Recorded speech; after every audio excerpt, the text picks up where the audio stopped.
ہم اس کا کس طرح سے خیال رکھے ہوئے ہیں، اور یہ ان لوگوں کی جو بڑی پیاری مثال لکھی کہ سفر میں 4 ساتھی اکٹھے ہو کر، زبانیں مختلف تھیں، ایک ترکی تھا، ایک ایرانی تھا، ایک ہندوستانی، ایک عربی، ایسے اکٹھے کر لیے۔ پھلوں کی دکان پر پہنچے تھے، ایک نے کہا میں تو عنب کھاؤں گا، عرب نے کہا، ایک نے کہا میں انگور، ایک نے داخ، اس طرح وہ لڑنے لگے۔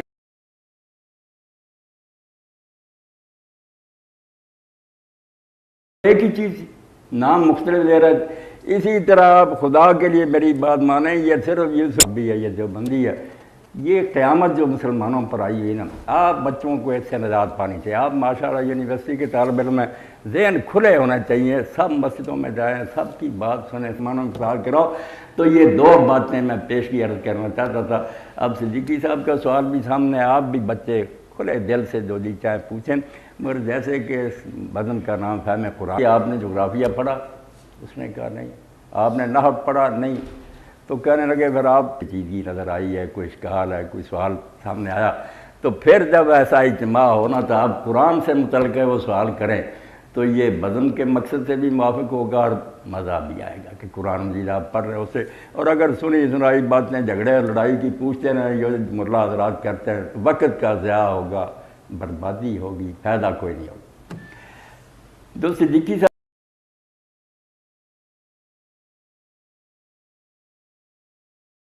سے دیکھا جائے تو بنیاد پرست جو نہیں، وہ بھی کوئی انسان ہوتا۔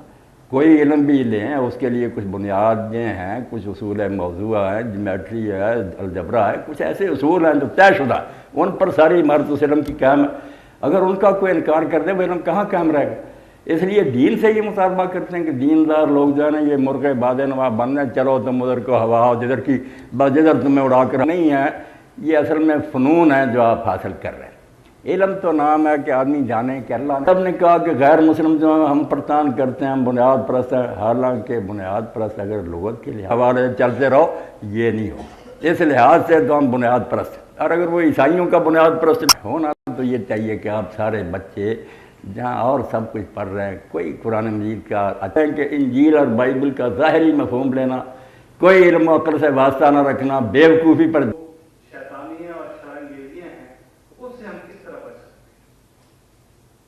جانا، تو ہم اس سے کروڑوں میل دور ہیں۔ اسلام کا اس سے کوئی تعلق نہیں۔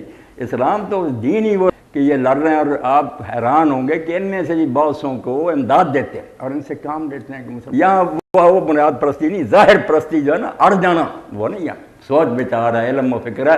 مگر یہ جو ہے کہ جو بنیادیں ہیں دین کی کہ اللہ ایک ہے، وہی اس کائنات کا خالق و مالک ہے، اللہ نے ہماری ہدایت کے لیے وہی کا نظام قائم کیا، اور اللہ کے رسول سچے ہیں، اور ان میں آخری حضرت محمد مصطفیٰ صلی اللہ علیہ وسلم۔ اللہ کی کتاب برحق ہے، قیامت تک اس میں کوئی شوشے کی تبدیلی نہیں ہو سکتی۔ قیامت یقیناً آئے گی اور ہر شخص اپنے اعمال کی سزا جزا بھگتے گا۔ یہ بنیادیں جو ان میں اگر خلل مشکل کوئی نہیں آئے گی، اسلام راستے دیتا جائے گا، مگر جڑیں نہیں جو ہے نا ان کو نہیں ہلایا جائے گا۔ اللہ، آخرت، رسول، یہ نہیں ہلیں گی۔ اس سے پھر جو تعلیم ہے وہ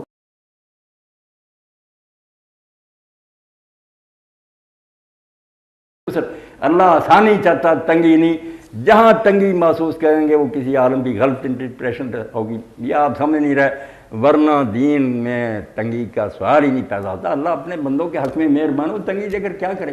تو اب آپ سوال کریں، بنیاد پرستی یہاں ان معنوں میں جو ہے اس کی زمین میں ہوتی ہیں، شاخیں خدا میں پھیل جاتی۔ دین پھیلنے والی چیز ہے، نئے سے نئے مسائل آئیں گے، عیسائیوں میں مروج ہے، اس کا کوئی نام و نشان۔ ہم بیوقوف نہیں ہیں، کہتا ہوں وہی بات سمجھتا ہوں جسے حق، نئے مسجد ابل ہے مسجد نہ تہذیب کا فرزند، نہ جدید تہذیب کے ہم بیٹے ہیں کہ لے جائے جدھر گمراہ کر کے مرد اور بے دین بنا دے، نہ مسجد کے بیوقوف ہیں کہ ملا ممبر پر چڑھ جائے اور کہے اللہ نے کہا، رسول نے کہا، اور کوئی نہ پوچھے کہ مولوی صاحب کس کتاب میں اس نہیں لیتے ہیں مگر دین کی رہنمائی۔ جی وعلیکم السلام ورحمۃ اللہ۔ سوال یہ ہے کہ وضو کے بارے میں قرآن پاک کے مطابق بتا دیں، ہمارے کچھ بھائی ہیں بھی وہ پاؤں پہلے دھوتے ہیں اور بعض مقابل فکر میں پاؤں بعد میں دھوتے ہیں، تو اس کے بارے میں میرے بھائی جو وضو سے پہلے پاؤں دھوتے ہیں نا، وہ وضو کا کوئی طریقہ نہیں، وہ بھی جانتے ہیں کہ وضو کے لیے نہیں پہلے پاؤں دھونے پڑتے، وہ صرف یہ سمجھتے ہیں کہ اگر کوئی پلیدی وغیرہ کا شبہ ہے تو پہلے دور کر رہے ہیں، پاؤں خشک کر رہے ہیں۔ وضو جب کوئی آدمی پاک صاف کرنے لگتا ہے وہ تو سارے ایک طریقہ سے کرتے ہیں، آخر میں فرق ہے کہ کیسی یہ روایت معتبر ہے، یعنی اس لیے نہ ہم ابلہ مسجد ہیں اور نہ تہذیب کے فرض، یہ اختلاف ہو گیا۔ پہلے جو دھوئے جاتے ہیں وہ شک دور کرنے کے لیے، اگر کوئی چھینٹ وغیرہ تو اس کو پہلے دور کر رہے ہیں، جیسے ہم بھی مانتے کہ اگر سر پر غلاظت لگی ہے تو مسح بعد میں کریں گے، پہلے پاک کریں گے سر کو دھو کر صاف کر کے، پھر وضو ترتیب سے شروع۔ نجاست کا ازالہ کہ جسم کے کسی حصے پر پلیدی لگی ہوئی اس کو دور کرنا، وہ وضو نہیں، وضو کے لیے تیاری ہے۔ وضو کیا؟ منہ دھونا، ہاتھ کونیاں تک دھونے، سر پر مسح کرنا، اور پاؤں رہ گئے اختلافی۔ اب قرآن مجید کی جو عبارت ہے جگڑنے کی باتیں نہیں، اللہ پاک نے ایسے الفاظ استعمال کیے ہیں کہ ان میں دونوں معنوں کی گنجائش ہے۔ اللہ سے جو ڈرتا ہے نا وہ نہیں کہہ سکتا کہ اس میں صاف ہے کہ پاؤں دھو یا پاؤں پر مسح کر، یہ کوئی باتیں نہیں۔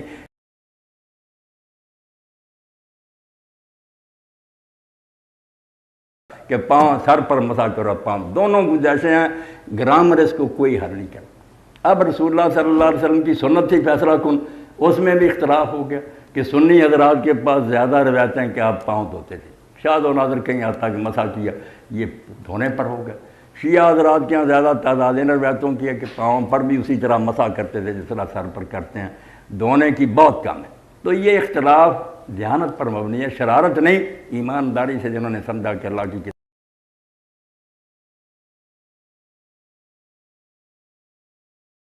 اس نے ایمانداری سے سمجھا نا کہ اللہ رسول کا منشا یہ، اس پر عمل کرے گا تو جنت کے دروازے کھلے پائے گا۔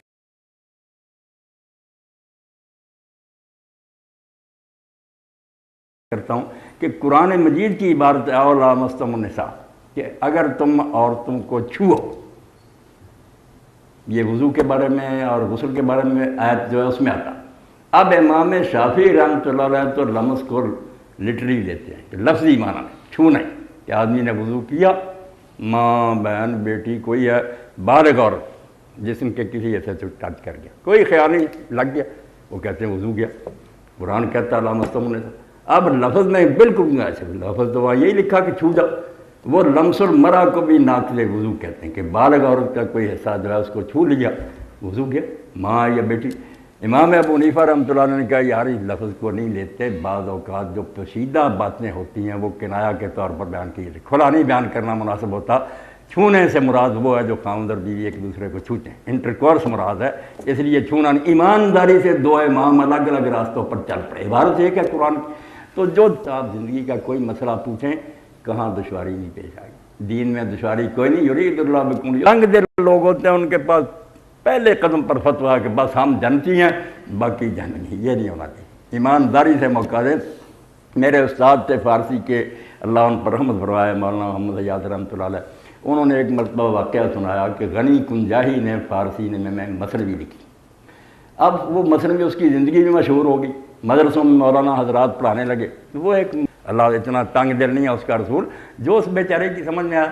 میں خود سنی حضرات کا بیان کر، مسجد میں رات ٹھہرا، لوگ نہیں واقف ہوئے، مسجد کے مولوی صاحب اس کی مئی جو تھے پڑھانے لگے لڑکوں، ایک شعر کے 16 معنی انہوں نے بیان کی، تشریح 16 کی۔ گرامر کے لحاظ سے اس کا تعلق مغسول سے بھی ہو سکتا کہ دھو، اور منصوب بھی ہو سکتا۔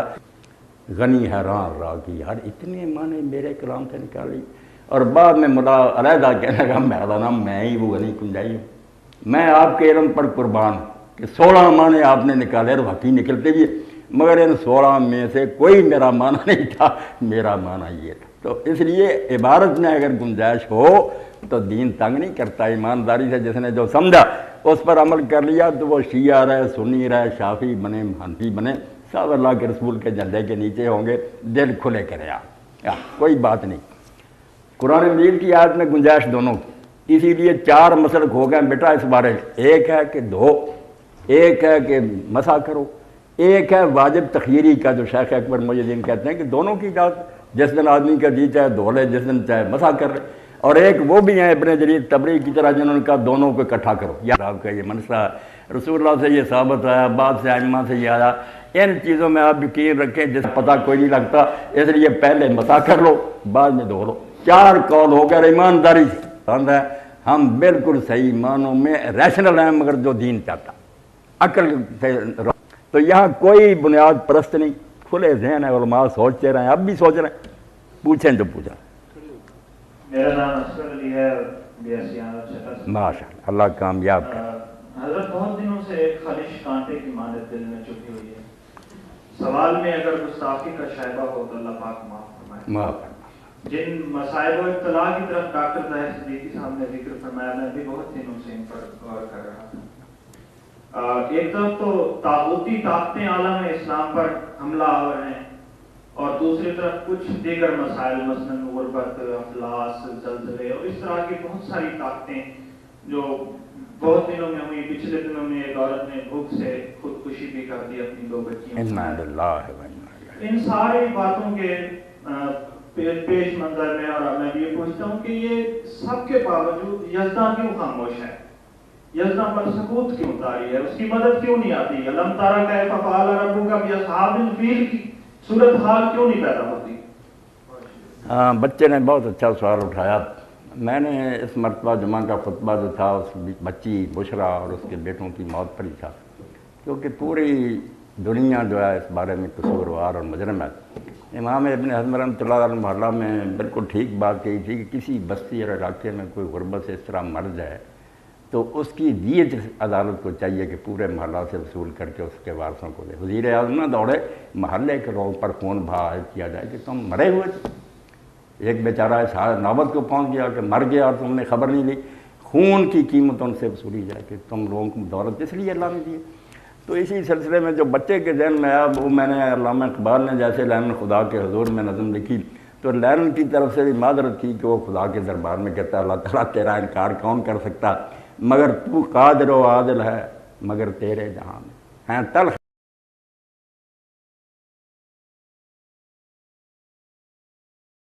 اسی لیے مولانا شبیر احمد عثمانی جب اپنے قرآن مجید کے حواشی میں لکھتے ہیں کہ اس رزق کی تقسیم کو دیکھ کر تو بہت لوگ ملحد اور بے دین ہو گئے کہ کافر اور بدماش لوگ عیش کر رہے ہیں اور نیک لوگ بھوکے مر رہے ہیں۔ تو یہ قصور یزداں کا نہیں ہے، اور نہ یزداں آئے گا کوئی اس میں دخل دینے کے لیے، یہ کام اس نے بندوں پر چھوڑ دیا کہ میں اگر چاہتا تم سب کو برابر رزق دے دیتا، مگر میں نے تم لوگوں کا امتحان کیا، کچھ جو لوگ ہیں ان کو نہ دے کر ان کا صبر آزمایا۔ 2 ہی پرچے ہیں بیٹا، جیسے آپ کے امتحان کے پرچے، زندگی کے 2 پرچے کون ہیں؟ صبار نشکور، ایک صبر ہے ایک شکر ہے۔ کچھ چیزیں ہم چاہتے ہیں نہیں ملی، صبر کرو، گلہ نہیں کرنا، اللہ تعالیٰ کے فیصلہ کو مانو، اور کچھ ہیں کہ شکر کرو، جو تمہاری خواہشیں پوری ہوئی ان کو اللہ کا انعام مانو اور حق ادا کرو نعمتوں کا۔ اسی لیے رسول کریم علیہ السلام نے حدیث پاک میں فرمایا کہ آدم علیہ السلام کی پشت پر ہاتھ پھیر کر اللہ نے قیامت تک جو ہے نا پیدا ہونے والے میں اور آپ سب ان کو نکالا۔ تو آدم علیہ السلام نے دیکھا کوئی بیمار ہیں، کوئی تندرست، کوئی خوبصورت، کوئی بدصورت، کوئی امیر غریب، تو یہ عرض کی کہ اللہ ان سب کو برابر کیوں نہ کریں؟ کہا میں برابر کر دیتا، مگر جو مقصد ہے انسانوں کی تخلیق کا کہ ایک آزاد مخلوق پیدا کی جائے اور ان کو آزمایا جائے کہ وہ اپنی مرضی سے نیکی کرتے ہیں، اس میں دخل اگر میں دے دوں تو پھر ایک پتھر اور بیدانی نہ ان کو بنا دیتا، انسان پیدا کرنے کی کیا ضرورت تھی؟ تو قصور ہے انسانوں کا کہ اگر ان کو ضرورت سے زائد ملا تو اللہ کہتا فی اموالہم حق للسائل والمحروم، یہ تمہارا نہیں ہے، تمہارے مالوں میں ان کا حق ہے، احسان نہیں حق ہے، ان کا ڈیو ہے، ان تک پہنچا دو۔ تم صرف ایجنٹ ہو کہ ہاتھ لگاؤ آگے پہنچاؤ تاکہ تم کو کئی گنا آگے جا کر ملے۔ مگر جب انسان یہ اپنی ذمہ داری پوری نہیں کرتے تو پھر بشرا نے بچے اٹھا کر یہ ریل کے نیچے آ کر مرنا ہوتا۔ مجرم انسان ہے، خدا نہیں ہے۔ اب خدا نے جو آزادی دی ہے بیٹا انسان کو اس میں وہ مداخلت کرے تو یہ ہوا کہ پچھتانے لگا کہ میں اس کو خیر مختار کیوں بنا بیٹا، نہیں، انجام خود ہی بھگتیں گے۔ انسان دنیا میں بھی تنگی کی زندگی، معیشت زن کا جو آپ کہہ رہے جینا حرام، کوئی سکون نہیں ہے، اور آخرت میں تو بدحالی منتظر ہی ہے کہ عذاب عظیم تو ہے انتظار میں۔ تو معاشرے کو یہ سوچنا چاہیے حکومت کی ذمہ داری۔ سلیمان علیہ السلام کا رومی کہتے ہیں کہ جب انہوں نے حکومت سنبھالی تو کہا میں نے لوگوں حکومت اس لیے سنبھالی ہے کہ بندوں کی دعائیں خدا کی طرف نہ جائیں۔ یہ اسلامی حکومت کا ماٹو سمجھ لیں کہ کسی کو دعا نہ کرنی پڑے، لوگوں کی حاجتیں پوری، گھر میں جا کر حق میں وقت پوری کرے، لوگ کیوں چیخیں خدا سے؟ اور اگر یہ حال ہو کہ حضرت عمر رضی اللہ تعالیٰ آخر میں سفر کرتے ہیں شام کا تو ساتھیوں سے الگ ایک جھونپڑی کی طرف چلا گیا، وہاں ایک عورت تھی، وہ تو کوئی نہیں جانتی تھی کہ امیر المومنین، کوئی پروٹوکول نہیں تھا، کوئی دستے ساتھ نہیں تھے، ایک غلام ہی ساتھ تھا۔ اس عورت سے آپ نے پوچھا کہ سنا عمر کے بارے میں تیری کیا رہا؟ اس نے کہا قیامت کا دن آئے گا تو عمر کا گریبان ہوگا اور میرا ہاتھ۔ آپ کہاں گئے کہ کیوں اماں؟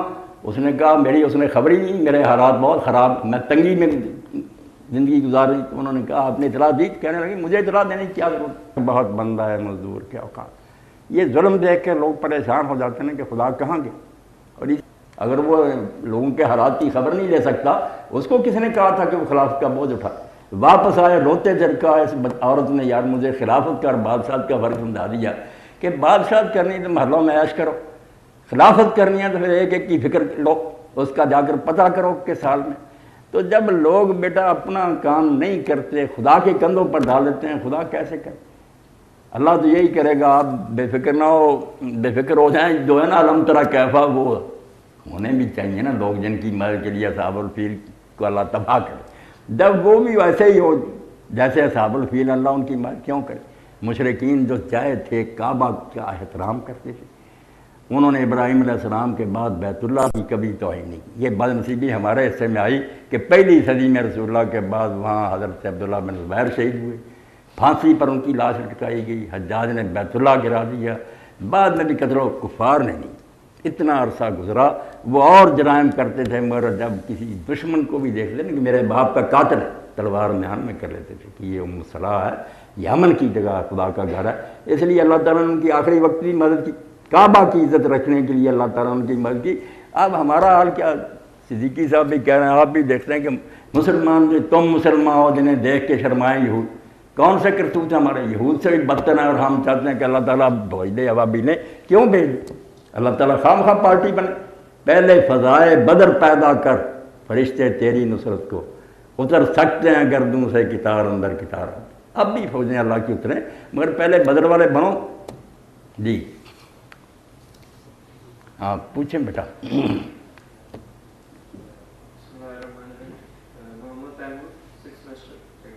جی میرے آپ سے دو سوالات ہیں کہ اس وقت جو میڈیا میں مسلمانوں کے خلاف پروپیگنڈا ہو رہا ہے، مثلاً آقا صلی اللہ علیہ وسلم پر جو واقع آئے ہوئے اور جس طرح مسلمانوں کو بدنام کیا جا رہا ہے، کبھی ٹیررسٹ کہا جا رہا ہے، تو اس میں کیا آپ سمجھتے نہیں ہیں کہ کافی حد تک قصور مسلمانوں کا خود ہے؟ مثلاً میں ایک ایگزامپل کوٹ کرنا چاہوں گا کہ ہماری سیگریگیٹڈ یونیورسٹی کو لے لیں، یہاں پر ہر ہاسٹل کے سامنے انگلینڈ کا جو ہے وہ جھنڈا بنایا گیا ہے، یعنی کہ جو بھی شخص گزرتا ہے اس کے اوپر سے پاؤں رکھ کر گزرتا ہے. ایک دفعہ حضرت عمر کو کسی نے گالی دی تو آپ بھی جواب دینے لگے، تو آقا صلی اللہ علیہ وسلم نے کہا کہ اے عمر کفار کو گالی مت دو، ایسا نہ ہو کہ وہ تمہارے خدا کو بھی گالی دیں تو یہ تم سے برداشت نہیں ہوگا. اور دوسرا کویسچن میرا یہ ہے کہ مہربانی کر کے لفظ بدعت اس کا مفہوم کلیئر کر دیں. دوسرا نہیں بدعت. اچھا میری سماعت بھی کچھ کھیل ہو گئی. جو آپ کا پہلا سوال ہے نا کہ قصوروار ہم مسلمان بھی ہیں، اس کا تو انکار کرنا آسمان کے سورج کو جٹانے والی بات ہے. قصوروار تو ہم ہی. اگر کوئی یہ پوچھ لے کہ آپ لوگ ایک خاکہ شائع ہونے پر تو اتنے بے چین ہیں، مضطرب ہیں، احتجاج کر رہے ہیں، آپ اپنے اللہ کے اس رسول کی تعلیم پر کتنا عمل کرتے ہیں؟ رسول کے حکم سے 5 وقت مناروں پر اعلان ہوتا ہے یا الصلاۃ، آپ ہلتے ہی نہیں، نماز ہی نہیں پڑھتے. 5 وقت ہو، اذان کا اہتمام کرا، چھپ کر بھی بآواز بلند بلایا جاتا، اور پہلے یاد بھی دلایا جاتا کہ اشہد اللہ اللہ اشہد ان محمد. ہم یہ دونوں عقیدے رکھتے ہو نا کہ اللہ ایک ہے، محمد اللہ کے رسول ہیں صلی اللہ علیہ وسلم. آؤ نماز کی طرف نہیں ہے. جس امت کا یہ حال تھا کہ میدان جنگ میں بھی آپ سورۃ النساء پڑھیں، نماز نہیں معاف. اللہ نے کہا آدھے دشمن کے سامنے کھڑے ہو جاؤ، آدھے رسول اللہ کے پیچھے کھڑے ہو جاؤ، جب 2 سجدے کر لو تو یہ چلے جائیں، دوسرے آ جائیں. اس حال میں نماز نہیں معاف کہ تمہاری جنگ عام لوگوں کی جنگ ہے، تم تو زمین پر اللہ کا قانون جو نافذ کرنے کے لیے اٹھے. تو جب اپنا حال یہ بچی بشرا مر رہی ہے، لوگوں کی کوٹھیاں پاس ہیں، کسی نے خبر نہیں لی. کوئی آدمی جو ایسی تنظیمیں نہیں حکومت بناتی، اگر محکمہ زکوٰۃ بنا اس میں کرپشن کچھ نہیں، لوٹ کر کھا گئے ناظم اور دوسرے سب حرامی جو انہوں نے سمجھا یہ خانہ یغما لوٹ کا مار ہے، غریبوں کو نہیں دیتے. 1000 لکھتے ہیں اور اس کے آگے ایک اور صفرہ ڈال دیتے. ایسی حالت میں اگر کفار کا گلہ ہم کرتے رہیں تو یہ خواہ مخواہ کی بات ہے. سوچنا تو ہمیں اپنے آپ کو دیکھنا چاہیے شیشہ میں کہ ہمارا منہ کیسا نظر آتا. ہم مسلمان کہلانے کے قابل ہیں؟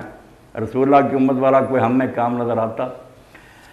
تو بالکل پہلے یہ چاہیے کہ بجائے اور زیادہ لوگ جائیں. پہلے راستے میں کہہ رہے تھے صدیقی صاحب کتنے لوگ ہیں جن کے گھر میں بخاری شریف کا کوئی پارہ قرآن مجید کی کوئی تفسیر ہے یا رسول اللہ کی سیرت کا کوئی ہے حصہ کہ وہ دیکھتے ہوں کہ ہمارے رسول کیا تھے، کہاں پیدا ہوئے، کیسی زندگی گزاری، سوال کر لیں تو ہمیں اس کے بارے میں خبر نہیں. تو افسوس کی بات ہے کہ صرف احتجاج کر لیں، جھنڈے جو ان کو پاؤں تلے رون دیں، ایسے آسان کام تو ہم کر لیتے ہیں جو کرنے کے کہ جتنا وہ دین کے مخالف ہیں. ہونا یہ چاہیے تھا مسلمان کو مسلمان کر دیا طوفان مغرب میں. اب زیادہ دین کی طرف آ گئے. بچہ قرآن پڑھتا، حدیث رسول کا مطالعہ کرتا، دین پر عمل کرتا، کافروں کے منہ پر تمانچہ لگتا کہ تم ہمیں اپنے رسول سے توڑنا چاہتے تھے، ہم اور ٹھیک ہو گئے. جو کوتاہیاں دور کہ یہ نہیں کرنا، بس احتجاج وغیرہ کر کے دل ٹھنڈا کر لینا. جو بچے نے سوال بدعت کے بارے میں کہا، بدعت عربی زبان کا لفظ ہے، بید عالم سے نکلا. اسی سے اللہ تعالیٰ کا اسم ہے بدیع السماوات والارض کہ اللہ آسمانوں و زمینوں کو بدعت کرنے والا ہے، کہ کوئی چیز پہلے نہیں ہوتی، نمونہ نہیں ہوتا، ایک نئی چیز بنانے والا. اللہ تعالیٰ بھی بدیع ہے، اس لیے یہ عمل بھی بہت اچھا ہے. 1212 مرتبہ اگر کوئی اپنی حاجات کے لیے کرے تو نیک لوگوں کا تجربہ کہ انشاءاللہ 12 دن کرے یا بدیع العجائب بالخیر یا بدیع پڑھے اور روزانہ عشاء کے بعد تو اللہ تعالیٰ مشکلیں حل کرتا. تو اللہ بھی بدیع ہے. اللہ کے رسول علیہ السلام نے بدعت کا بڑا تذکرہ کیا. بدعت جو ہے نا وہ دین میں نکالی جائے، من احدث فی امرنا ھذا. حضور نے دنیاوی معاملات سے نہیں کہا، وہ تو کھجوروں والے قصے میں صاف کر دیا کہ تمہارا امر دنیا کا، اپنے دنیا کے کام جو نا یہ تم خود بہتر جانتے ہو، جو چاہے ایجادیں کرو، ترقیاں کرو، اسلام اس میں رکاوٹ نہیں جاتا. مگر جو عبادات ہیں، اللہ تک پہنچنے کی باتیں ہیں جن سے اللہ خوش ہوتا ہے، جنت ملتی ہے، رسول راضی ہوتا ہے، وہ شعبہ نامکمل نہیں چھوڑا. اس میں نئی نئی باتیں نکالنے کا کسی کو حق نہیں. وہ اس کے بارے میں آپ نے بتایا کہ ہمارے اس کام میں دین میں، اس لیے 2 لفظ الگ الگ یاد رکھیں. ایک اقترابات ہے اللہ کا قرب حاصل کرنے کی، اس کی پہچان کیا کہ غیر مسلم آپ کے ساتھ شریک نہیں ہوگا. ہندو سکھوں کا ہمارے ساتھ مل جاؤ، درود شریف پڑھنے میں نماز نہیں آئے گی. اور اگر جہاز پر سوار ہونا ہے، انک استعمال کرنی ہے دوسرے، یہ سارے کریں. یہ ارتفاقات دنیا کی زندگی کو آسانی سے گزارنے، اس میں کوئی ترقی منع نہیں. نئی سے نئی چیز نکالے، اس کا بدعت سے کوئی تعلق نہیں، نہ یہ ناجائز ہے. اقترابات جو ہیں قربت اللہ کی باتیں، ان میں اگر کہتا کہ رسول اللہ اس میں بھی دین نامکمل چھوڑ کے ہم کثر پوری کر رہے ہیں تو یہ دین میں بہت بڑی بے ادبی شمار ہوئی. شرک کے بعد سب سے بڑا جرم کہا گیا کہ تم دین میں امینڈمنٹ کرتے ہو. اللہ کا رسول دین بھی نہیں پورا دے کے گیا. الیوم اکملت لکم اعلان ہو گیا کہ دین آج پورا ہو گیا. دین میں نہ نکالو، دنیا میں جتنی چاہے ویرائٹیاں نکالو، ترقیاں کرو، یونیورسٹی نئی سے نئی چیزیں بنائے، بسم اللہ دی. اب پوچھے دے دو ذرا.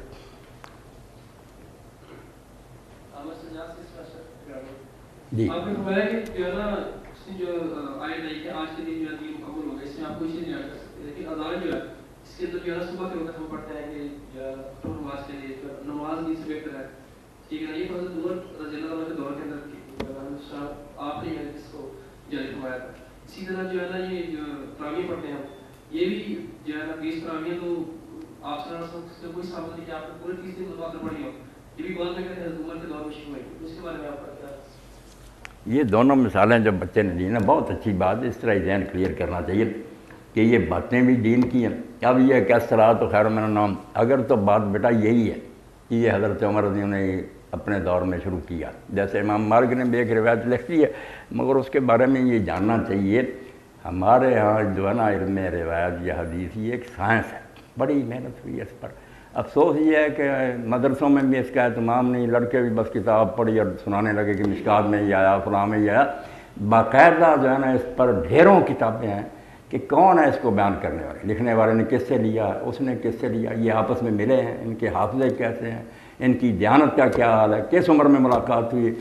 یہ کتنا علم ہے کہ جب آدمی پڑھتا ہے نا تو سوائے اس کے کہے کہ یہ اللہ کے رسول علیہ السلام کا معجزہ، آخری نبی تھے، اس لیے اللہ نے آپ کی ایک قول کی حفاظت کے لیے بندوبست کیا.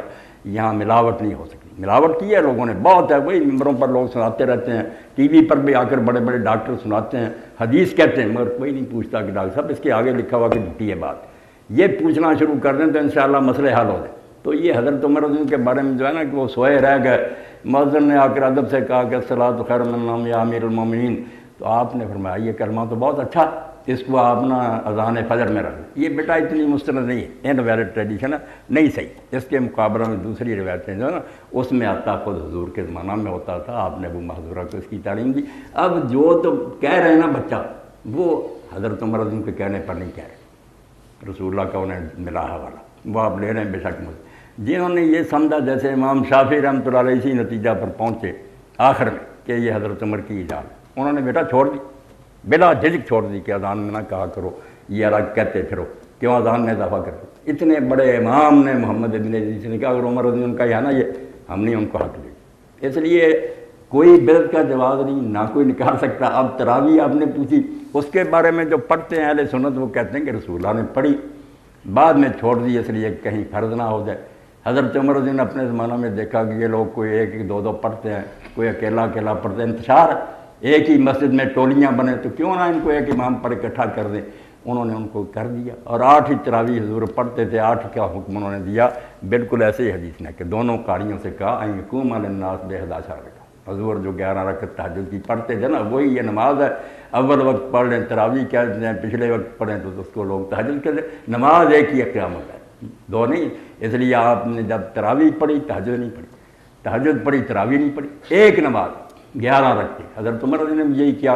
صرف جو الگ الگ پڑھتے تھے وہ حضور کے 3 دن پڑھنے سے، لوگ بھی جماعتوں سے پڑھتے تھے مگر کچھ اکیلے کچھ جماعتوں سے ایک جگہ کر دی۔ بعد میں جو لوگوں نے بڑھا لیا، حضرت عمر رضی اللہ عنہ نے 20 نہیں کی، نہ حضرت علی نے، نہ حضرت عثمان نے، کوئی روایت نہیں۔ لوگوں نے بعد میں یہ بڑھا لی اس لیے کہ قیام ہوتا تھا لمبا، 8 رکھتے جو 100 رکعت 100 آیت قاری تلاوت کرتا تھا، ٹھہر کر، رک کر، لاٹھیاں لے کر بغلوں میں لوگ کھڑے۔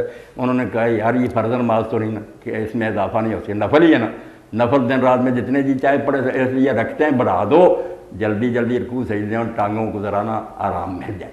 بڑھنی شروع ہوگی 16 20 24 28 32 36 تک تو امام مالک کے زمانہ میں پہلی صدی میں ہی ہو گئی۔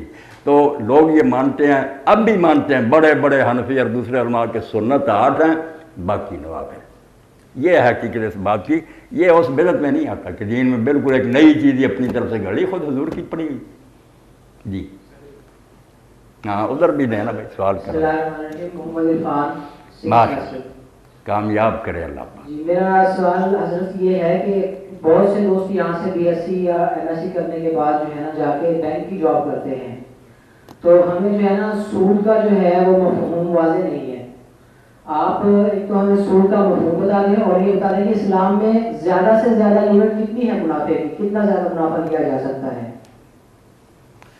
جو یہ ہے نا کہ پڑھنے کے بعد بچے بینک کی جاب کرتے ہیں، بینک بھی ایک ضرورت بن گیا ہے، کیا کریں، ساری دنیا اس میں ملوث ہے۔ جب تک کوئی ایسا ہمیں اختیار نہیں حاصل ہوتا پوری دنیا پر کہ ہم اس سود کو ختم کر سکیں، کسی ایک علاقے میں ختم کرنا ممکن نہیں۔ انہونی باتیں جو کرنا اس کا کیا فائدہ کہ ہم یہاں روکیں، دوسری دنیا سے لین دین کرنا وہ سود کے بغیر نہیں دیں گے۔ تو یہ تو ایک بالکل خنزیر کی طرح مجبوری بن گیا۔ اس لیے پریشان نہ، ملازمتوں کا کیا کرنا، جو کرنے کا کام ہے کہ میرے اور آپ سب کے ذہن میں یہ بے چینی پیدا ہو جائے کہ ہم کس ماحول میں رہیں۔ جو کتاب اللہ کا رسول لایا نظام دنیا میں نہیں ہے، اس کو قائم کرنے کے لیے فکر مند ہو جائیں نا، تحریکیں چلائیں، جماعتیں بنیں، ایمانداری سے ہماری حکومتیں ادھر آئیں، تو پھر شاید وہ مرحلہ آ جائے۔ اللہ کے رسول علیہ السلام نے بالکل آخر میں وفات سے چند مہینے پہلا، حالانکہ آیات کب سے اتری تھی، حجۃ الوداع کے خطبہ میں کہا کہ آج میں سود کو ختم کرتا ہوں، کیونکہ پورے عرب پر آپ کو قابو حاصل ہو گیا۔ آپ نے پھر عیسائیوں سے معاہدہ کیا، کہا سود نہیں چلنے دیں گے آپ۔ اس لیے پوری دنیا سے روکنے کے قابل ہم ہو جائے نا کہ نہ امریکہ نہ برطانیہ سود نہ لیں گے، نہ ان کو لینے دیں گے، وہ طاقت کبھی حاصل ہو جائے جو واقعی اسلام چاہتا کہ مسلمان دنیا پر غالب ہو، اس وقت یہ حل ہو سکتا، ورنہ یہ سود کے بارے میں بحثیں کرنے سے کوئی فائدہ نہیں، یہ چلتا رہے گا، ہم حرام کہتے رہیں، لوگ مصیبت میں پھنسے رہیں گے۔ جو آپ نے شرع کہا، شرع کوئی نہیں، بالکل منافع کی شرح جو ہے نا، یہ تو ڈیمانڈ اور سپلائی پر ہے، ایمانداری سے۔ حرام خور لوگ جو ہے نا ذخیرہ اندوزی کر کے اگر ریٹ بڑھا لیتے ہیں تو یہ تو مردار کھاتے ہیں، یہ نہیں، قدرتی طور پر چیز جو ہے نا کم ہو گئی، اس کی سپلائی کم ہو گئی، دوسری طرف ڈیمانڈ بڑھ گئی، تو اس میں جو اضافہ ہوگا وہ برکت ہی برکت ہے۔ مگر اس بارے میں ہونا بہت چاہیے۔ کتنی پیاری بات ہے، جب سورہ مزمل کی تفسیر لکھ رہے تھے امام قرطبی رحمۃ اللہ علیہ جامع احکام القرآن 20 جلدوں میں، تو سورہ مزمل میں دوسرا رکوع جو ہے اس میں اللہ نے تخفیف کر دی۔ پہلے تھا کہ اللہ کے رسول اور آپ کے ساتھی تہائی رات آدھی رات 2/3 رات جاگتے، ساری رات کھڑے رہتے تھے نماز میں۔ اللہ نے کہا میں دے علم ہے کہ بیمار بھی ہوں گے، مجاہد بھی ہوں گے، اور تیسرا گروہ یہ روزی کمانے والوں کا، یہ بھی اللہ نے کہا کہ وآخرون یضربون فی الارض، میں یہ بھی جانتا ہوں کہ لوگوں کو روزی تلاش کرنے کے لیے، اللہ کا فضل تلاش کرنے کے لیے زمین میں یہ اتنی اہمیت دی کہ مجاہدوں اور مریضوں کے ساتھ میرا کر کے اس لیے میں نے نماز میں کمی کر دی ہے، تھوڑی سی تہجد جتنی پڑھ لو یہ کام ضروری ہے۔ تو رزق تلاش کرنا بہت عمدہ فضل ربی کی تلاش ہے، مگر ہے کن کا؟ اس میں امام فرماتے ہیں کہ واسط مشہور شہر، وہاں سے ایک تاجر نے اپنے ملازم کو چینی دے کر بھیجا کہ بصرہ جاؤ، بندرگاہ پر جا کر جاتے ہی جس ریٹ پر بکے بیچا۔ جو رزق فضل ربی تلاش کرتے ہیں، یہ گونکیں جو بیٹھی ہیں نا تجارت کے نام پر لوٹ رہے ہیں، میرا سود حرام ہے، یہ سب حرام کھا رہے ہیں۔ وہ جب وہاں پہنچا تو وہاں کے تاجروں نے کہا کہ جلدی نہ کر یار، 1-2 دن میں ریٹ بڑھنے والا۔ اس نے روک لیا، زیادہ نفع پر بیچی، اطلاع دی کہ میں نے وہ روک لی تھی چینی اور اتنے دن بعد بیچی، اتنا نفع ہوا۔ اس نے وہاں سے لکھا کہ یہ جتنا ہے نا سارا اللہ کے راستے میں دے دے، اور ساتھ ہی اللہ سے معافی مانگ، اور میں بھی مانگتا ہوں کہ اتنے دن کیوں روکا، جتنا نفع مل رہا تھا فوراً بیچنا چاہیے تھا۔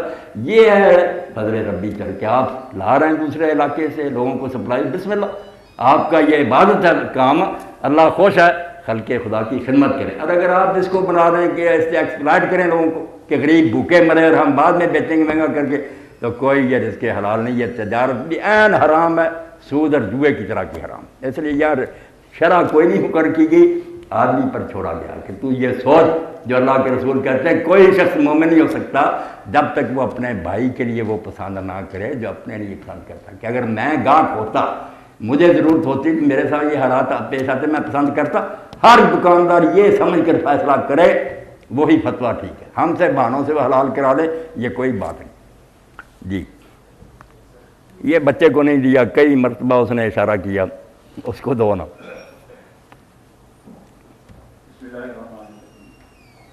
مولانا صاحب میرا کوشچن یہ ہے کہ سائنس جو ہے وہ کسی بھی معاشرے کی ترقی میں بہت اہم ہے، اور ہمارے معاشرے میں علماء کرام نے کچھ اختلافات پیدا کیے ہیں، کچھ سائنس کی تعلیم کو کنڈیم کرتے ہیں، اور کئیوں نے جو ہے اس کے خلاف فتوے دیے ہیں کہ جو ٹھیک نہیں ہے، اور دینی علوم کی مخالفت کی ہے۔ اب میں پوچھنا یہ چاہتا ہوں کہ قرآن اور سائنس میں کیا تعلق ہے، اور کیا قرآن سائنس جو ہے وہ قرآن کی مخالفت کرتی ہے یا قرآن سائنس کی مخالفت کرتا ہے، اور اگر ایسا نہیں ہے، اگر ایسا ہے تو پھر کیا وجہ ہے کہ ہمارے علماء کرام جو اس کو کنڈیم کر رہے ہیں اور ہمیں اس سے بہت زیادہ جو ہے وہ نقصان ہو رہا ہے؟ ماشاء اللہ بچے نے اچھی بات کی۔ جس بات کی طرف میں نے آپ کی توجہ دلائی ہے، اگر تو آپ بچوں میں سے کچھ نے بھی یہ کام شروع کر دیا نا کہ قرآن مجید لے کر اس کو پڑھنا شروع کیا، ٹرانسلیشن اور کمنٹری، آپ دیکھیں گے کہ اللہ اکبر، قرآن مخالفت کرے علوم طبیعہ کی، وہ کیوں مخالفت کرے؟ قرآن تو سارا بھلا ہی اس سے ہے، اس نے تو اللہ تعالیٰ کے ہونے پر، اس کے ایک ہونے پر، اس کی اعلیٰ صفات پر حوالے ہی کائنات کی۔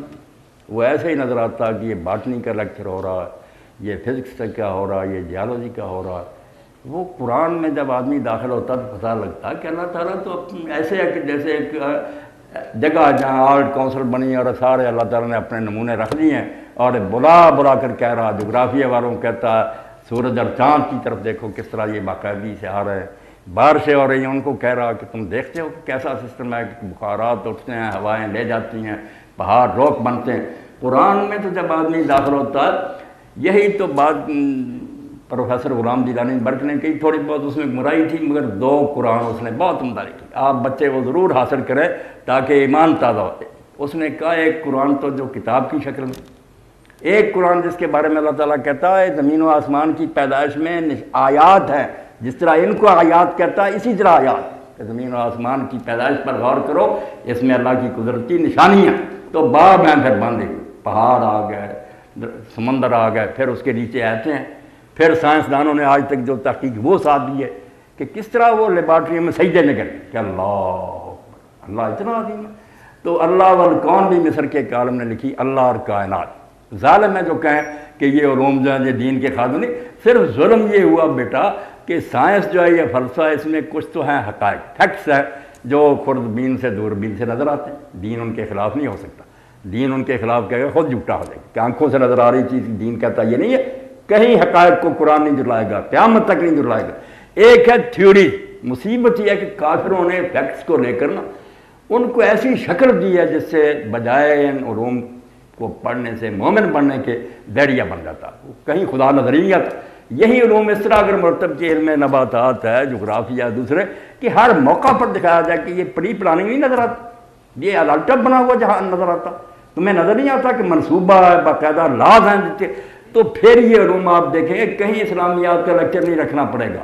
یہ تو مذاق ہے کہ بچوں کو اسلامیات کے کمرے میں لے جاؤ، وہ سمجھے ادھر ہم کیا پڑھتے ہیں، یہ کہ پروفیسر صاحب کر رہے ہیں، جو علوم پڑھا رہا ہے اس میں سما دیں۔ جغرافیہ میں وہ حصہ سمائیں جو قرآن کہتا ہے زمین و آسمان کے بارے میں، باٹنی کے بارے میں جو نباتات کے، وہ لیکچر دیتے دیتے ہی پروفیسر ایسے نظر آئے جیسے قرآن کا سبق پڑھا رہا۔ پھر بچے دیکھیں گے کہ قرآن اور جو ہے نا علوم طبیعہ ساتھ ساتھ مخالفت نہیں کر رہے، مگر تھیوریز جھوٹی ہیں۔ انہوں نے کیا کیا، کیا بیگ دین اگر کہہ کہ ایسا ہوا اور وہ کہیں جن سے سچا ہے زمین میں کوئی پیدا نہیں ہوا، اور وہ بھی اپنی طرف سے نہیں بلکہ کہیں جو کریٹر ہے اس جہان کا وہ خدا بتا، وہ نہیں مانیں گے۔ اور بگ بینگ آپ سب دیکھتا ہوں، بگ بینگ ہوا، دھماکہ ہوا، کسی نے ہوتے دیکھا؟ اب سائنس کا دار و مدار تھا مشاہدے پر، کسی نے مشاہدہ نہیں کیا۔ ایک مفروضہ ہے کہ ایسا ہوا اور یہ پھٹ گیا اور یہ بن گیا، مفروضے پر ایمان لائیں۔ اگر کوئی پروفیسر حضرات اور بڑے بڑے ادارے وہ یہ کریں کہ جتنے نا تھیوریز ان کو اٹھا کر پھینک دیں کہ یہ تو تمہاری گپیں ہیں، تم نے اپنی طرف سے گرا کہ شاید یوں ہوا ہوگا، جو ہوا ہے اس کی بات کرو، حقائق لاؤ، پھر قرآن و حدیث کی روشنی میں ہم دکھائیں گے کہ فیکٹس کا قرآن انکار نہیں کرتا، اور ان کو بیان کرنے کے لیے دہریت نہیں، صاف نظر آئے گا کہ پیچھے ایک خدا ہے جو بالکل اپنے علم و حکمت سے منصوبے بنا رہا ہے اور پوری دانائی سے مخلوق کی ضرورتیں پوری کر رہا ہے۔ یہ علوم پڑھتے پڑھتے آپ یقین جانے ایمان سے بھر جائیں گے، آپ تو دعائی دے اٹھیں گے، جیسے سعدی رحمۃ اللہ علیہ نے فرمایا کہ یہ ہمیں باٹنی کے لیکچر دیتے رہتے مگر وہ بات ہوتی ہے، برگ درختان سبز در نظر ہوشیار۔ سعدی فرماتے ہیں عقل مند کی نظر میں ایک سبز پتا اللہ تعالیٰ کی معرفت کا دفتر، پورا جیسے دفتر پڑھ لیتا ہے قرآن و حدیث کا، ایک پتے میں نظر آتا ہے۔ سانس کیسے لے رہا، اس کا رنگ سبز کیوں ہے، سورج سے کیسے یہ غذا ہضم کرتا، باقاعدہ ہماری طرح سانس لیتا، سب ثابت ہو گیا۔ تو اس لیے دین کی روشنی میں اگر آپ سائنس کو پڑھیں اور پڑھیں یہی کہ حقائق رکھ کرتے ہیں، جہاں تھیوری ہے وہاں پروفیسر صاحب سے کہنا آپ ایمان رکھیں نہ ہمیں مجبور کریں، یہ تو خیال ہے ان لوگوں کو، یہ دہریوں نے گڑا کہ ایسا ہوا ہوگا۔ تھیوری بھی کوئی چیز ہوتی ہے، یہ تھیوری ہے نا جو ڈارون کی بناتے پھرتے ہیں کہ ہڈیاں ملی ان کو ملا کر یہ معلوم ہوتا یوں ہوا ہوگا، ہوا ہوگا پر بھی اسی طرح ایمان رکھتے جیسے سچ مچ ہوا۔ اب اتنا زمانہ گزر گیا جب کہتے ہیں کہ اب کوئی بندر جو ہے نا بدلتا دکھاؤ، تم تو کہتے ہو کہ سائنس مشاہدے پر ایمان رکھتی، وہ پہلے بدلے جائے، اب بھی کوئی دکھاؤ نا کہ دم گم ہو رہی ہے انسان کے قریب، کہیں ہے؟ کہتے نہیں اب یہ دور جامد ہے۔ جھوٹے لوگ ہیں، خدا کے لیے تھیوریاں جو ہیں ان کو پروفیسر آزاد پھینک دے کتابوں سے، جو حقائق ہیں ان کو بیان کریں، اور بیان بھی کریں تو اللہ تعالیٰ کی معرفت کے رنگ میں بیان کرے کہ بیٹا دیکھتے ہو کہ زمین جو ہے اس کا بیضی مدار کیوں، یہ کیوں اتنے درجے پر جھکا ہوا اس کے محور پر، ایک ایک بات میں نظر آتا کہ یار یہ اندھا دھند نہیں بنی، جس نے بنایا اس نے سوچا کہ دن رات کا فرق تو اس طرح ہی بن سکتا ہے، اگر یہ گول ہوگا بالکل دائرہ موسم ہمیشہ ایک رہیں گے، کچھ فصلیں پیدا ہو سی، ہر چیز میں بیٹا آپ دیکھیں گے جس علم کے کمرے میں جائیں گے وہاں نظر آئے گا کہ سوچی سمجھی اسکیم کے تحت اللہ تعالیٰ بنا رہا ہے، ہر چیز میں حکمت ہے، اور ایک چیز دوسری چیز سے ریلیٹڈ ہے، آسمان کا ایک ستارہ زمین کے ایک ذرے سے جڑا ہوا، جو بنا ہوا جہان بالکل ایسے ہی ہے مشین کی طرح کہ اللہ تعالیٰ لوگوں کی ضرورتیں پوری کرا، اس کی رحمت حکمت ربوبیت سائنس میں نظر آئے گی، مگر کوئی اس طرح بنائے تو دو قرآن ہی کم از کم آپ نہ لیں نا، وہ جب پڑھتا آدمی حیران ہو جاتا کہ یار حالانکہ وہ بھی سائنس کے استاد، ایسا لکھا اس نے کہ یہ کتاب ہے، یہ پورا انفس و آفاق بھی قرآن ہے۔ جی ماشاء اللہ، دلیری سے آپ سوال کیا کریں۔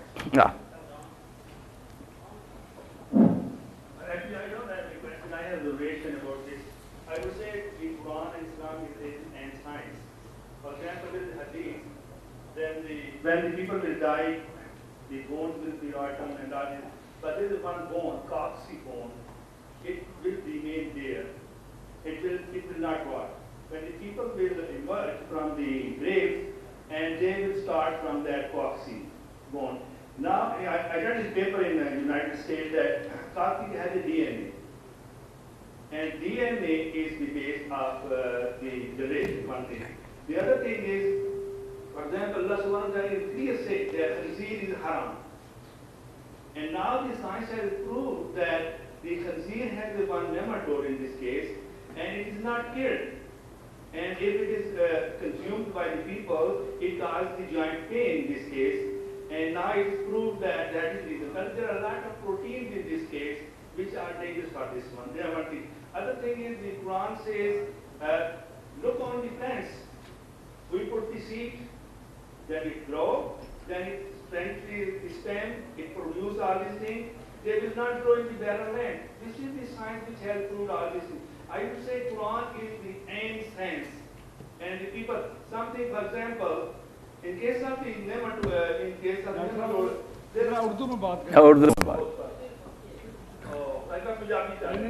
ہاں پنجابی میں کرے تب بھی اچھی بات. لسان القوم جو ہے نا اپنی زبان کرے. مثال طور پہ عیسیٰ علیہ السلام کی برتھ ہے جی اس میں کیا ہے کہ مطلب غیر پاک بھی پیدا ہوئے. ٹھیک ہے. نیماٹوڈ دے وچ ہن ایسی فیمیل اللہ تعالیٰ نے انہاں کی ایسی چیز رکھ دتی گئی ہے جہدے وچ دو چیزاں موجود ہیں. میل اور فیمیل سسٹم موجود ہے. انہاں نوں ضرورت ہی نہیں ہے. اور میں جس کو میں ویلیو اسٹوڈنٹ جس میں دیکھی چیز میں کہ سبحان اللہ, اللہ تعالیٰ نے سائنس نے پروو کر دیتا ہے کہ باپ کی ضرورت نہیں ہے. میں بھی کہ اللہ تعالیٰ نے اس چیز کا کرتا ہے. اور بغیر دوسری چیز ہوتی ہے کہ بغیر فرٹیلائزر کی یا فرٹیلائزیشن کے لیے وہ فرٹیلائزر کی ضرورت ہی نہیں ہے. صرف ایک جڑا ہے اللہ تعالیٰ وہ میل سپنج لے جاتا ہے تو وہ بچہ پیدا ہو جاتا ہے. اس وجہ میرا سیون لگتے ہیں. لیکن افسوس ایک چیز کا ہے کہ اسی قرآن کو پڑھتے نہیں. وی ڈونٹ انڈرسٹینڈ قرآن کہ قرآن کی کیا لگی ہے. صفحے لگنے ہیں دوسری جگہ پڑھ جانے بندہ سے چلے جانے ساری عمر پڑھتے ہیں پتہ نہیں کی ہے. لیکن اگر اس نے انڈرسٹینڈ کر دی قرآن مائی آبزرویشن ساری میرے خیال سے اٹ از اینڈ سائنس اور سائنس نے پروو کیتا ہے کہ قرآن جو ہے کیا ہے وہ بالکل ٹھیک ہے. میں نے ڈاکٹر صاحب یہی چیز کہی کہ سائنس کے جو حقائق ہیں نا, جو چیزیں ثابت شدہ ہیں, ان کے خلاف دین میں کوئی بات نہیں آتی. قیامت تک نہیں آ سکتی. لا یاتی الباطل من بین یدیہ ولا من تھیوریوں سے ٹکرائے گا. جو نظریات اور خیالات ہیں نا لوگوں کے, ان سے ضرور ٹکرائے گا کہ لوگ اپنی طرف سے خیالات گڑھ لیتے ہیں. جو حقائق ثابت ہوں گے ان کا رد نہیں دین کرے گا, کیونکہ قرآن اللہ کا قول ہے, یہ جہان اللہ کا فعل ہے. اس کا قول و فعل کیوں ٹکرائیں؟ سائنس اس کا عمل ہی ہے نا کہ وہ کیا کر رہا, دنیا کیسے بنا رہا. یہ ایک ہی ہوں گے مگر ہونا صحیح چاہیے. اپنی طرف سے گڑھے ہوئے خیالات تو نہیں ہونے چاہیے جو بدلتے رہتے ہیں. کبھی سائنسدان یہ کہتے ہیں جو میں پھر نظریہ بدل لیتے ہیں. خنزیر کے بارے میں ڈاکٹر صاحب نے کچھ کہا. خنزیر کے بارے میں پہلے کچھ کہا. خنزیر میں کہتے ہیں کہ کیسا کیڑا یا نیماٹوڈ ہوتا ہے کہ وہ پکانے سے بھی نہیں مرتا اور جو کھاتا ہے وہ بیمار ہو جاتا ہے. یہ اچھی بات ہے ڈاکٹر صاحب کی یہ باتیں جو نا, اس سے واقعی دین کی حقانیت پر یقین بڑھتا ہے کہ اللہ تعالیٰ نے ان کو حرام کیا, خام خانی حرام کیا. ان کے حرام ہونے میں بھی بہت سی حکمتیں ہیں جو آہستہ آہستہ علم سے معلوم ہو جاتی. یہ بہت اچھی بات ہے کہ علم اگر دین کا خادم ہو, کوئی چیزیں اس سے معلوم ہوں جس کے دین کی حقانیت اور واضح ہو جائے. بسم اللہ. آپ نے تھوڑی دیر پہلے نا دینی کام اور دنیاوی کام دونوں کو ڈسٹنکٹ کیا. حالانکہ اگر میں ایک چل کے آتا ہوں اور سنتوں کا خیال رکھتا ہوں تو میرا یہ بھی عبادت ہے. ٹھیک ہے. اور کوئی کام بھی جو سنت کے مطابق کرتا ہوں تو وہ جو ہے دینی کام. ٹھیک ہے.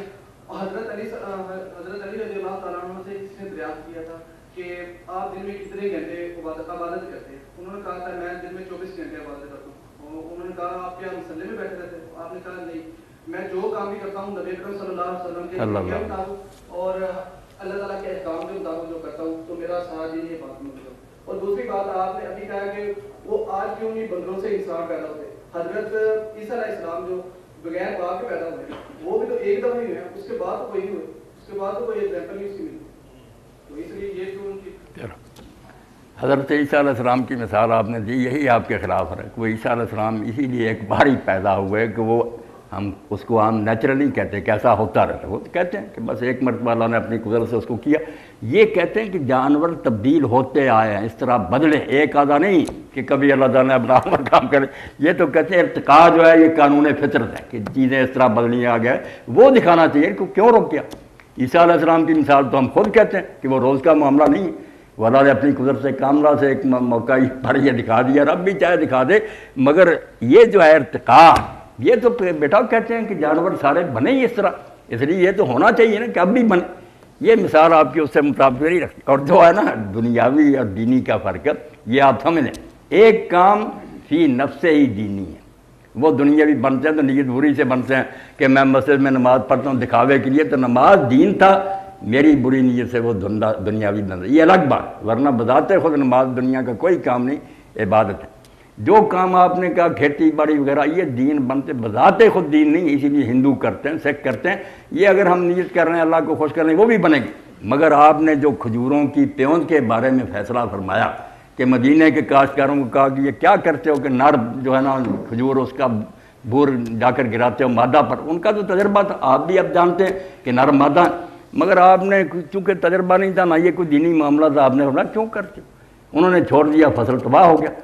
پھر جب عرض کیا تو کہا آپ نے فرمایا میں بشر ہوں, میں نے اپنے خیال سے ایک بات کہی تھی, یہ کوئی دینی مسئلہ تھا, آئندہ جب میں دین کی بات کہ وہ مجھے لے لو, انت معلوم بامر دنیا, دنیا کے کام یہ زراعت وغیرہ تم آپ بہتر جانتے. یہ تقسیم خود حضور نے کر دی.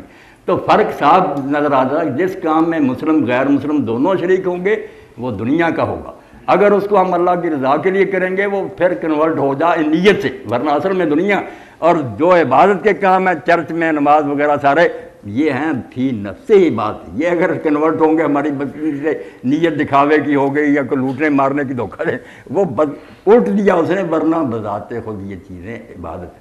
فی نفس عبادت اور بالغیر عبادت. نیت کر لی تو چلو ثواب دنیاوی کام ملتا ہے, یہ الگ کام. اسی لیے مسلم غیر مسلم سارے ان میں شریک ہوتے ہیں. جی بسم اللہ الرحمن الرحیم. حضرت میں آپ سے ایک سوال کرتا ہوں, سنت فرض اور واجب میں جو فرق ہے, میں نے ایک شاید حدیثی کا سنی ہے کہ اگر کوئی بندہ فرض روزہ رمضان کا چھوڑ دے اس کے بعد ساری عمر اس کی قضا کرتا رہے تو اس فرض کے درجے کو نہیں پہنچ سکتا ہے روزے کو. تو یہ ذرا آپ ان کا فرق بتائیں, کیونکہ ہمارے زیادہ تر اختلاف جو ہے نا وہ نہ فرائض میں ہے نہ واجبات میں, چھوٹی چھوٹی باتوں میں آ کے چھوٹی اختلاف ہو جاتا ہے. شکریہ. ڈاکٹر صاحب نے بہت عمدہ سوال کیا, کیونکہ دینی لٹریچر جب آدمی پڑھتا ہے تو اس میں یہ ٹرمیں سامنے آتی ہیں نا, یہ اس طرح ان سے واسطہ پڑھتا. اب عام امت کے علماء جو ہے نا انہوں نے تو صرف احکام کی 5 قسمیں کی ہیں کہ سارے شرعی حکم جو ہے نا 5 کیٹیگریوں میں آ جاتے ہیں. ایک طرف فرض ہے, دوسری طرف اس کے مقابلہ میں حرام ہے. ادھر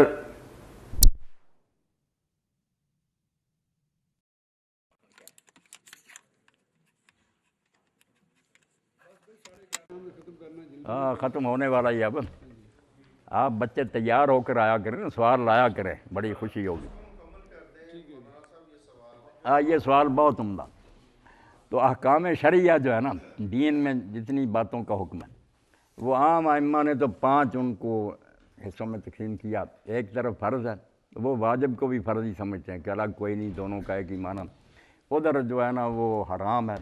اور دوسری طرف ہے ایک طرف مستحب یا ترغیبہ تطوع کہہ رہے ہیں, دوسری طرف ہے مکروہ, اور ایک کیٹیگری ہے درمیان میں جو ہے مباح. فرض کیا ہے کہ اس کو کیے بغیر کوئی آدمی مسلمان نہیں رہتا. مسلمان ہونے کے لیے ضروری کہ لازماً وہ کام کرے, کمپلسری ہے. اور حرام ہے کہ بالکل وہ روک دیا گیا, مسلمان وہ کام نہیں کر سکتا.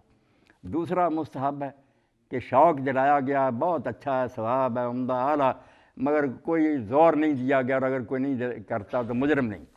اور ادھر مکروہ ہے کہ ناپسند ہے, نہیں کرنا چاہیے, بچنا اچھا, مگر اگر کوئی کرے تو اس کو بھی گناہ نہیں. یہ صرف بہتری کے کام ہے, ادھر مستحب ادھر مکروہ. اور مباح جو ہے درمیان میں کہ وہ انسان کے اختیار پر چھوڑ دیا گیا کہ آدمی کرنا چاہے کرے, نہ کرنا چاہے کرے, دونوں کی دین میں اجازت ہے. جیسے پلاؤ کھانا, زردہ کھانا یہ مباح ہے, کوئی پلاؤ کھائے کوئی زردہ کھائے, آدمی کی مرضی پہ. امام ابو حنیفہ رحمۃ اللہ علیہ کی فقہ میں ذرا زیادہ باریکی سے کام لیا گیا. وہ ایک طرف فرض, اس کے نیچے واجب, اس کے نیچے سنت, پھر مؤکدہ غیر مؤکدہ, اور بعد میں مباح. اور ادھر دوسری طرف فرض ہے, پھر واجب ہے, پھر مکروہ تحریمی ہے, پھر مکروہ تنزیہی ہے. تو اس لحاظ سے پھر تقریباً 8-9 بن جاتے ہیں. مسئلہ اصل یہی ہے کہ فرض اور جو ہے نا حرام یہ ہیں جو بالکل امت پر لازمی ہیں کہ ان کی پابندی کریں. فرض کریں, حرام جو اس کے قریب نہ لیں. باقی جو ہے ان پر جہنم نہیں کسی کو بھیجا جائے گا حرام مکروہ پر یا مستحب کے چھوڑنے پر. وہ درجے حاصل کرنے کی, جیسے آپ پاس مارکس کے بعد اپنی ڈویژن امپروو کرنے کے لیے زیادہ نمبر لیتے ہیں، بسم اللہ، ترقی کے لیے میدان کھلا، مگر پاس ہونے کے لیے اتنا ضروری کہ حرام سے بچیں، فرائض کی پابندی کریں۔ مباح جو ہے وہ چھٹی ہے اس پر۔ ڈاکٹر صاحب آخری جی پوچھ لیں ڈاکٹر صاحب، کوئی بات نہیں، پوچھ لیں آپ۔ ماشاء اللہ برکت دے۔ کئی دفعہ کلاس میں بھی یہ بحث چھڑ جاتی ہے کہ ہمارے مسلمانوں کی ہسٹری ماشاء اللہ بڑی تابناک ہے، اور بنیادی چیزیں جو ہیں سائنس کے اندر جو مسلمانوں نے اسٹیبلش کی، اس کے بعد پھر یہ فرسٹریٹ کیوں ہو گئے اور انہوں نے دگڑ کیوں شروع کر دی، تمام علاقے فتح کر لیے اور لوٹ مار میں شامل ہو گئے۔ اب ان کا دل نہیں کرتا اس طرف آنے کو، عبادت کی طرف تو بہت رجحان ہے، سکون بھی ملتا ہے اس سے، اللہ بذکر اللہ تطمئن القلوب، ٹھیک ہے نا، لیکن اس کے بعد کام کرنے کو دل نہیں کرتا، یہ کیوں ہے؟ ڈاکٹر صاحب نے جو بات کہی نا بہت اچھی ہے، یہ فتوحات ہی مسلمانوں کو لے ڈوبی۔ صحیح بات یہ اس پر ہم فرق کرتے ہیں، یہ نیشنلسٹ ہونے کی وجہ سے، قومیت کی وجہ سے کہ ہماری برادری کے لوگ تھے انہوں نے علاقے فتح کر لیے، یہ کیا یہ کیا، دینی نقطہ نظر سے یہ جرائم میں آتا ہے، کوئی یہ دینی خدمات نہیں ہے۔ اگر کوئی شخص نظام نہیں تبدیل کرتا، صرف چہرے بدلتا کہ رہتا وہی کیسر و کسرا کا نظام ہے، وہی محلات ہیں، وہی غربت ہے، تو کیا فائدہ کہ کافر چلا گیا اور مسلمان آ کر بیٹھ گیا؟ یہ کوئی تابناک تاریخ نہیں ہے۔ علوم میں جو خدمت کی وہ بالکل آپ کی ٹھیک بات ہے کہ بہت کام کیا، ہر شعبے میں کیا، اور یورپ تک میں بھی اب ان چیزوں کو اب تک مانا جاتا ہے، ان کی برسیاں منائی جاتی ہیں، کام کیوں چھوڑ بیٹھے؟ جب آپ نے یہ بھی جو فرمایا نا کہ بعد میں دل لگتا ہے بعد میں نہیں، یہ نہیں رسم ہے، عادت پڑی ہے کہ بچپن میں ہی نماز کے عادی ہو گئے۔ عبادت کے مفہوم کو آدمی سمجھا، سوال ہی نہیں پیدا ہو سکتا کہ وہ کام نہ کرے۔ عبادت تو نام ہی اس کا ہے کہ اللہ تعالیٰ کے سامنے سر جھکانے کے بعد پلے باندھو کہ اللہ کی زمین کو بہتر انداز میں چھوڑ کر جانا، جس حال میں تم نے دیکھا تھا نا، جب رخصت ہو بہتر بنی ہوئی، اصلاح کرو، بہتری کرو۔ اس کے لیے سائنس اور ترقیاں کیوں رکاوٹ بنے؟ بندہ مومن کا تو کام ہے کہ وہ زمین کو بہتر حالت میں چھوڑے، یہ تعمیر جو ہے بہتری اچھی ہے، مگر یہ کوئی نہ عبادت، آپ کہتے ہیں عبادت کی طرف زیادہ جاتے، کہاں جاتے؟ 1000 میں سے ایک بھی مسجد کی طرف رخ نہیں کرتا، چند بوڑھے رہ گئے، کچھ نہیں۔ نماز کی طرف رخ کرتے اور نماز کو سمجھتے کہ وہ کیا کہتے، یہ بھی نہ ہوتا کہ رسم کے طور پر ادا کرتے۔ حضرت سیدنا عمر بن الخطاب رضی اللہ عنہ کا میں کہوں گا کہ ایک شخص نے عدالت میں گواہی دی اور دوسرے نے اس کا تزکیہ کیا کہ یہ بہت نیک آدمی ہے، فرمایا یار اس کے پڑوس میں رہتے ہو؟ نہیں۔ کوئی سفر کیا اس کے ساتھ؟ کوئی نہیں۔ کوئی لین دین کبھی ہوا؟ کوئی نہیں۔ آپ نے فرمایا تو نے یار اس کو کسی مسجد میں رکوع سجدہ کرتے دیکھ لیا اور اس وجہ سے کہہ رہا نیک ہے، اس سے آدمی کے نیک ہونے کا پتہ چلتا۔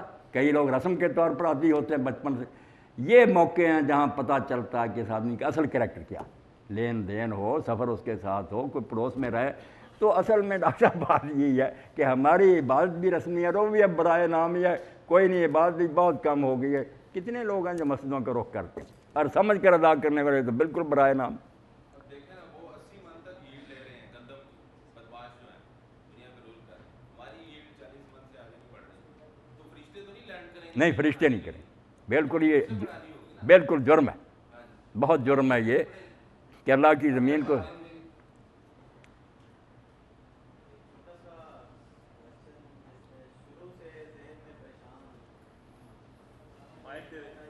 مائک دینا چاہیے نا بھائی۔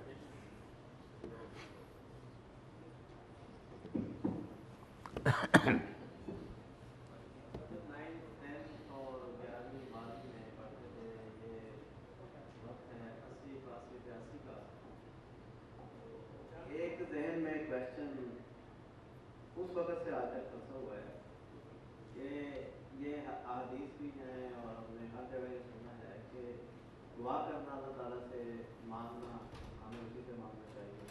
کلیکٹیو اکٹھے ہو کے جب دعا کرتے ہیں اس سے زیادہ سمجھتے ہیں، پھر یہ جب مجمع میں ہم کرتے ہیں بچے معصوموں کی دعا بہت زیادہ قبول ہوتی ہے۔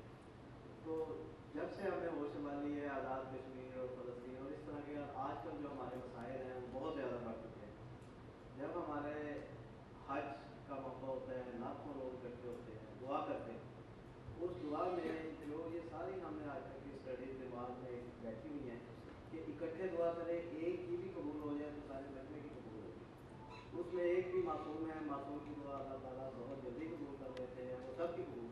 اور یہ 30 سال کے عرصے میں جو آج تک ہم دیکھ رہے ہیں حج کے مواقع پر اور دوسرے تمام جہاں اتنے رائے گئے ہیں، دوسرے تیسرے اجتماع ہوتے ہیں، جہاں بھی ہماری ترقی ہوتی ہے، ہم کشمیر کی بھی بات کرتے ہیں، مسلمانوں کے باقی مسائل کی بات کرتے ہیں، لیکن ہم دن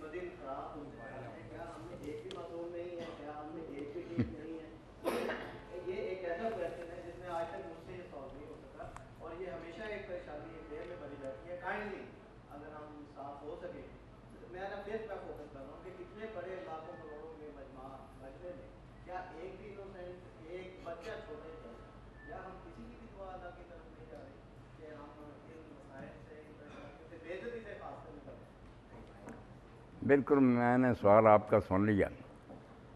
اس سوال نے پریشان تو مسلمانوں کو کرنا ہی ہے کہ کعبہ شریف میں دعائیں ہوتی ہیں. رمضان المبارک میں تو جب قرآن ختم ہوتا ہے امام صاحب پونا گھنٹہ روتے ہیں, دعا کرتے ہیں, لوگ بھی روتے ہیں, کوئی اثر نہیں ہوتا. ہونا چاہیے نہیں, بالکل اللہ تعالیٰ کو نہیں چاہیے کہ اپنی سنت تبدیل کرے اور ہم مسلمانوں کی مدد کرے. اگر وہ ایسا کرے تو اس کا بھی کوئی قاعدہ قانون. صاف بات ہے ان مسلمانوں کی کوئی نہیں سننی چاہیے. یہ بے شک روئیں آسمان ہرا دے نا چیخ چیخ کر, ان پر مصائب کا ہی نزول ہونا چاہیے. یہ مستحق اس کے قانون خداوندی کسی کی رعایت نہیں کرتا. اللہ کے رسول علیہ السلام خود موجود تھے, صحابہ کرام کی جماعت تھی, وعدہ تھا اللہ کا کہ 3000 کے ذریعہ مدد کروں گا. کی بھی میدان احد میں فتح ہو گئی, مگر غلط کام کیا کہ جہاں آپ نے درہ پر مقرر کر لیے تھے 50 سپاہی کہ تم نے درہ نہیں چھوڑنا, ہم ہارے ہیں جیتے, 40 بعد نہیں آئے. امیر لشکر کہہ رہا ہے عبداللہ بن زبیر کہ بھائی حضور کا حکم ہے رکو, نہیں روکے, چھوڑ گئے, لوٹ کا مال اکٹھے کرنے چلے گئے. 10 آدمی رہ گئے, خالد بن ولید نے چکر کاٹا اور ان کو بھی قتل کیا. فتح شکست میں بدل گئی. اور جب روئے چلائے سورہ آل عمران, اللہ نے کہا میں نبی کو کیا کروں, اور صحابہ کو کیوں اصول توڑا, عصیتم الرسول, تم نے رسول کی نافرمانی کی, قانون کی خلاف ورزی, درہ خالی کر دیا, نتیجہ نکلنا تھا. اس لیے صاحب منہ پر تمانچہ لگا کہ تم کیا کہتے ہو کہ اللہ تعالیٰ تمہاری خاطر اپنی عادتیں بدل دے. اسی لیے امیر المومنین ابن ابی طالب رضی اللہ عنہ کا قول یہ یاد رکھنا چاہیے, سب لوگوں تک پتہ ہے کہ اب دائی بلا امر, جو کرتا کچھ نہیں اور دعائیں کرتا نا, کر رامی بقوس بلا وطن, وہ ایسی کمان سے تیر چلا رہا ہے جس کے آگے تندی نہیں. کوئی وہ تیر کو کھینچنے والی بات نہیں. تیر کیا کرے, پہلے کام کرو جو تمہارے بس میں ہے, پورا زور لگاؤ, پھر اللہ سے مدد مانگو. اقبال یہی کہتے ہیں, بعد دعائے نصرت پیغامین. اللہ کے رسول کی ایک طرف مدد کی دعا ہوتی تھی کہ اللہ مدد کر, اور دوسری طرف تلوار آمین کہتی تھی. آمین مفتی نہیں, تلوار کہتی, پورا اسلحہ ہوتا تھا, قوت ہوتی. اب کرتے کراتے مسلمان کوئی نہیں, امام کعبہ روئے دوسرے کو کیا بنے گا. اور آپ نے وہاں کی مثال دی, میں تو جاتا رہا جانتا ہوں کہ اب امام کعبہ کتنے مظلوم ہیں اور حرم شریف کتنا محبوس ہے کہ امام کعبہ اپنی مرضی سے دعا نہیں کر سکتا, آیت نہیں پڑھ سکتا. لکھی دیتے ہیں وہ صرف پڑھ دیتا, کبھی فکرہ رہ جاتا, پیچھے سے پڑھنا شروع کر, جیسے کتاب سنائی, کوئی خطابت نہیں, کوئی لیکچر نہیں, کوئی آزادی نہیں کہ وہ آسانی سے آرام سے ٹوکے کہ کیا کر رہے.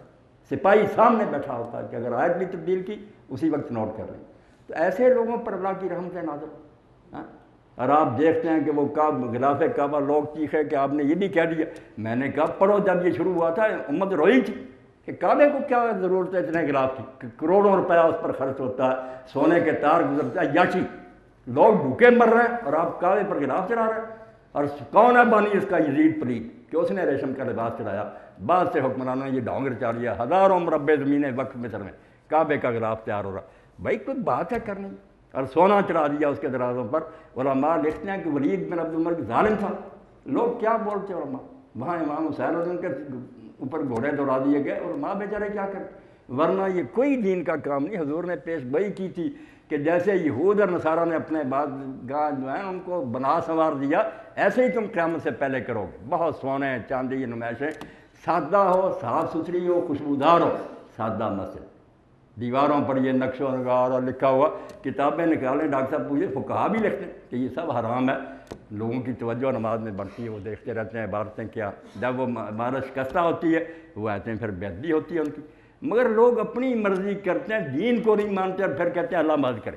اللہ مدد ان کی کرے گا جو اللہ کے بنے گے, پھر اللہ ضرور فرشتوں سے مدد کرے گا, اور اپنی قدرت کاملہ سے تھوڑے ہوتے ہی فتح دے گا. ورنہ اللہ کو کیا ضرورت پڑی ہے کہ وہ اچھے کام ہم ہماری نسبت کریں, پھر بھی اور ہم کلمہ کو کرو ان سے بدتر ہوں. اللہ تعالیٰ خام خواہ پارٹی بنے. تو اللہ کا گلہ نہ کریں, اپنی شکایت کریں کہ ہم کیا کریں. پوچھ رہے ہیں, آخری کر رہے ہیں نا, وقت ہو گیا. جی کریں.